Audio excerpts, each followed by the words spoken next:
कपूर भारतीय सिनेमा के दिग्गज अभिनेताओं में से एक थे। 1950 से लेकर 1970 के दशक के बीच फिल्म इंडस्ट्री में उनका काफी बोलबाला था।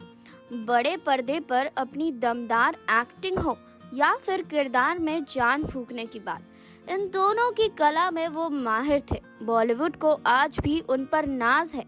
जहां एक तरफ एक्टर शम्मी कपूर ने फिल्मी पर्दे पर कई अभिनेत्रियों के साथ रोमांस किया, तो वहीं दूसरी तरफ उनकी रियल लव लाइफ काफी संघर्ष भरी रही है।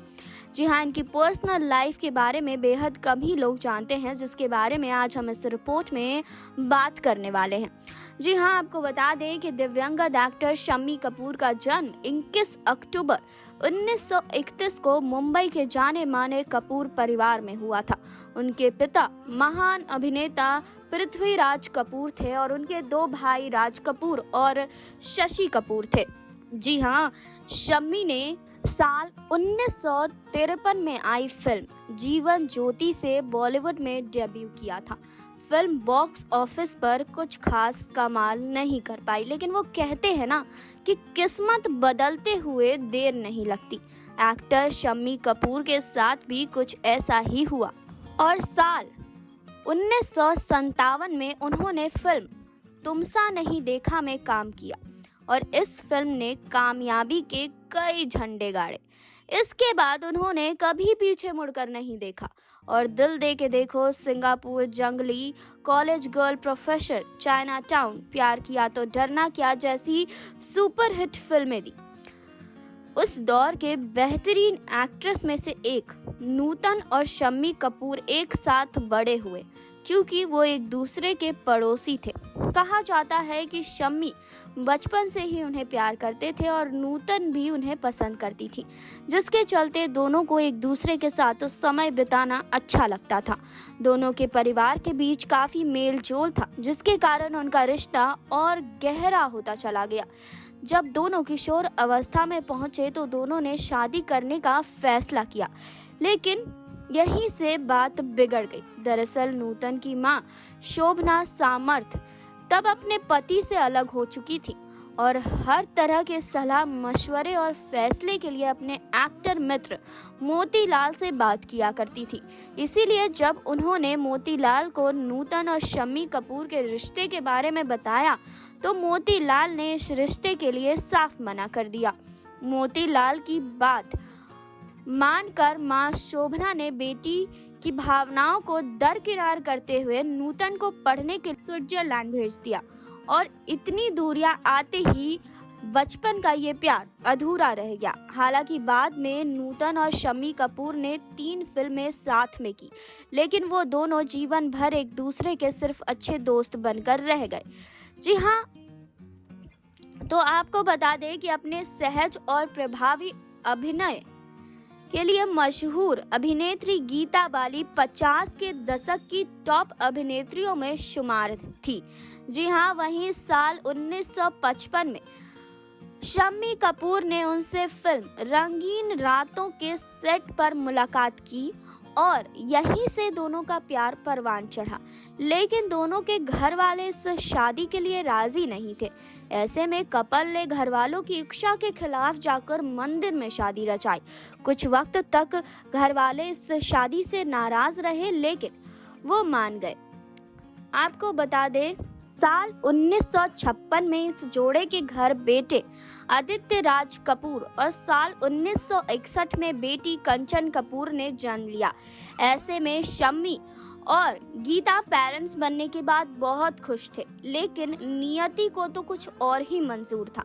साल 1965 के जनवरी महीने में गीता बाली अपनी एक फिल्म के सेट पर बीमार पड़ गई और उन्हें चेचक हो गया था, जिसके चलते उन्हें कई दिनों तक अस्पताल में भर्ती रखा गया था।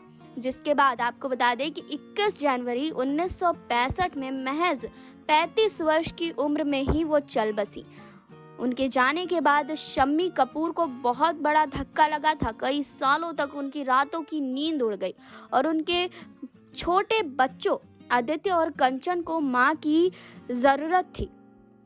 जी हाँ, आपको बता दें कि गीता बाली के जाने के बाद शम्मी कपूर और बच्चों की देखभाल के लिए कपूर फैमिली ने उनके लिए एक अच्छी दुल्हन की तलाश शुरू कर दी।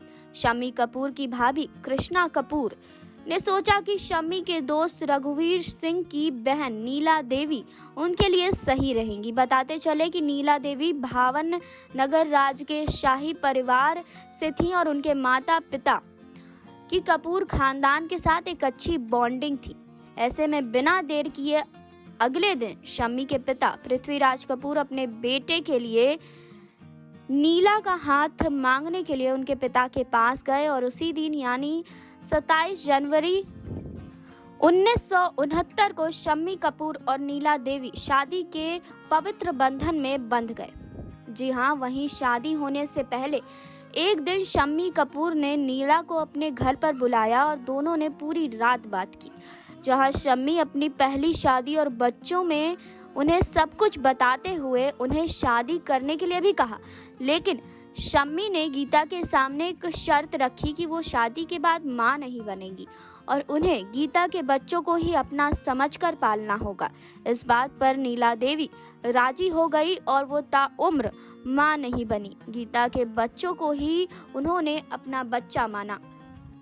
जी हाँ, गीता बाली के निधन के तुरंत बाद शम्मी कपूर ने प्रसिद्ध लेखिका और सोशलिस्ट बीना रमानी से मुलाकात की थी।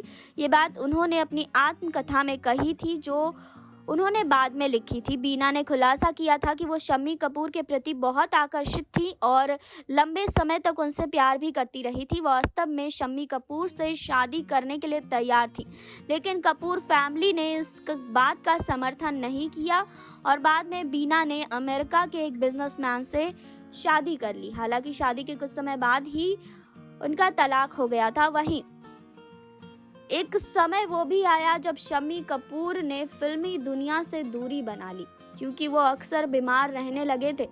धीरे धीरे उनके गुर्दों ने भी काम करना बंद कर दिया था। जी हाँ, आपको बता दें कि शम्मी कपूर काफ़ी ज़्यादा बीमार रहने लगे थे। जी हाँ, 14 अगस्त 2011 को फिल्मों के रॉक स्टार शम्मी कपूर ने भी इस दुनिया को हमेशा हमेशा के लिए अलविदा कह दिया और वो हम सब को छोड़कर चले गए, जिसके बाद पूरा कपूर खानदान सदमे में चला गया। जी हाँ, आपको बता दें कि शम्मी कपूर एक बहुत ही अच्छे अभिनेता, बहुत ही सफल कलाकार थे। जी हाँ, 14 अगस्त 2011 को इस दुनिया को छोड़कर चले गए। जी हाँ, तो उम्मीद करते हैं कि आपको शम्मी कपूर की लव लाइफ के बारे में जानकर अच्छा लगा होगा। अगर आपको हमारी ये रिपोर्ट अच्छी लगी तो कमेंट बॉक्स में बताना ना भूले। जी हाँ, अपनी राय हमें कमेंट बॉक्स में ज़रूर बताइए। जुड़े रहिए हमारे साथ नेक्स्ट 9 न्यूज़ से सुरभि की रिपोर्ट।